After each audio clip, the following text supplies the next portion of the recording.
আমি ইঞ্জিনিয়ার রহমতুল্লাহ আপনাদের সবাইকে স্বাগতম জানাচ্ছি। এখন আমাদের আলোচনায় থাকবে অ্যাপেক্স স্পিন, যার সর্বশেষ ক্লোজিং প্রাইস 192 টাকা।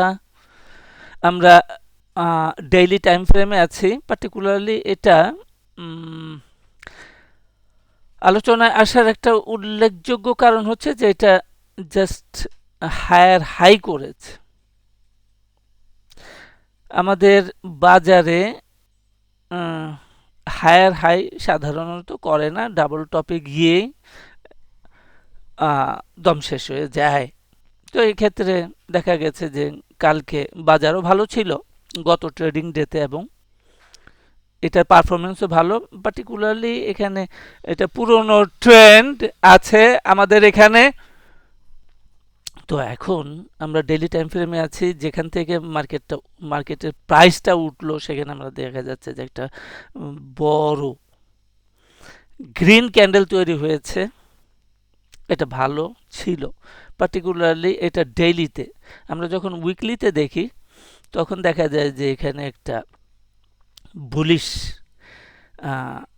এনগলফিং তৈরি করেছে উইকলিতে, তার মানে এটা ভালো হওয়ার সুযোগ রয়েছে। এবং মান্থলিতে যখন দেখি যে শেষের দুইটা রেড ক্যান্ডেল আছে, এই রেড ক্যান্ডেলকে শেষ ক্যান্ডেলটার ক্লোজ এই দুইটার উপরে হয়েছে, অর্থাৎ গ্রিন ক্যান্ডেলের ক্লোজটা হয়েছে আগের দুই ক্যান্ডেলের উপরে। এটাকে আমরা বলছি ডাবল ক্লোজ রিভার্সাল, এবং এটা দেখা গেল মান্থলি চার্টে। তো মান্থলি চার্টে এইরকম আমরা যখন ভালো ইফেক্টিভ রিভার্সাল ক্যান্ডেলস্টিক প্যাটার্ন পাবো, উই ক্যান ট্রেড, আমরা ট্রেড করতে পারি। কিছু ক্যান্ডেল আছে যার উপরে ভরসা করা যায়, এরকমটাই আমরা এখানে দেখলাম। এবং তারপর এই ফলাফলটা আমরা দেখছি যে অনেক বড় একটা মুভমেন্ট দিয়েছে।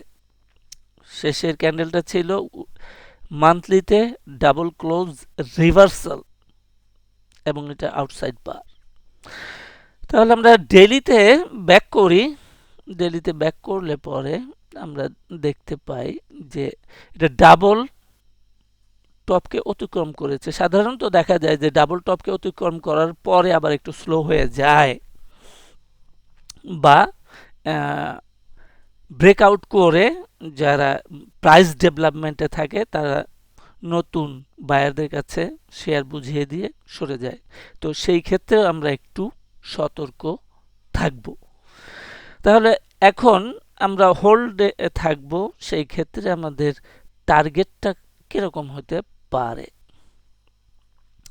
আমাদের এই যে ডাবল টপকে ক্রস করলো, এটা it could B a target. এখন যেটা আছে 195 টাকা, 95-96, এই যে পার্টিকুলারলি 205 টাকা, 138.2% ফিবোনাসি লেভেলে একটা টার্গেট আছে। আর এইটা অতিক্রম করলে সেকেন্ডারি একটা টার্গেট আছে 200% ফিবোনাসি লেভেলে, যেটা 240 টাকার মতো দেখাচ্ছে। তো এইটার উপরে রাখাটা মোটেই যুক্তিযুক্ত হবে না। 240 টাকা পার করা অনেক অনেক কঠিন হবে। তো এই বিষয়টা যেন আমরা মাথায় রাখি। আর হচ্ছে যে এর আগেও এখানে আমরা দেখি, আমরা উইকলি টাইম ফ্রেমে চলে আসলাম।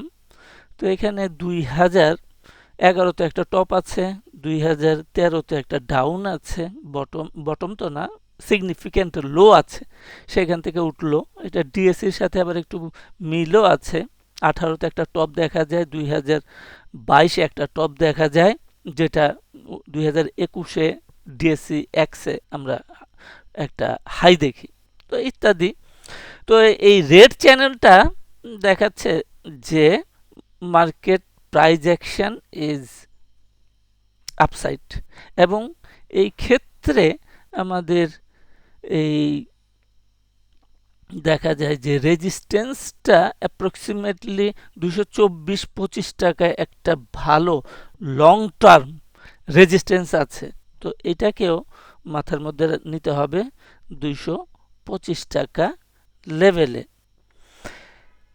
তো 225 টাকা লেভেলে আমরা একটা 20-25 টাকা লেভেলে 161.8% ফিবোনাসি লেভেলেও একটা রেজিস্ট্যান্স আছে শক্তিশালী, সেটাকে কনসিডার করে থাকতে হবে।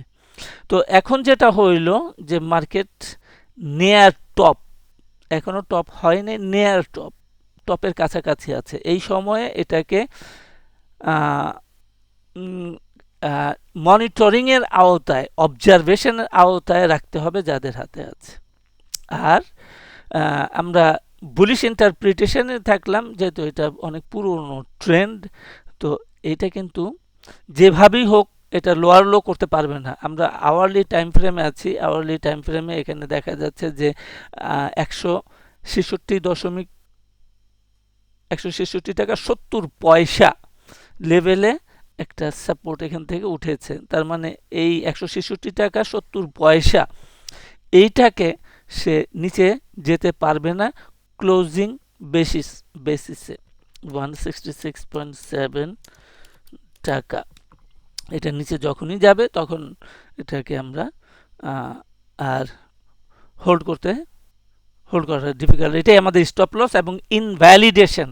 আর এখন যে বুলিশ ইন্টারপ্রিটেশন দিলাম সেটা ইনভ্যালিডেশন লেভেল হচ্ছে 166 টাকা 70 পয়সা।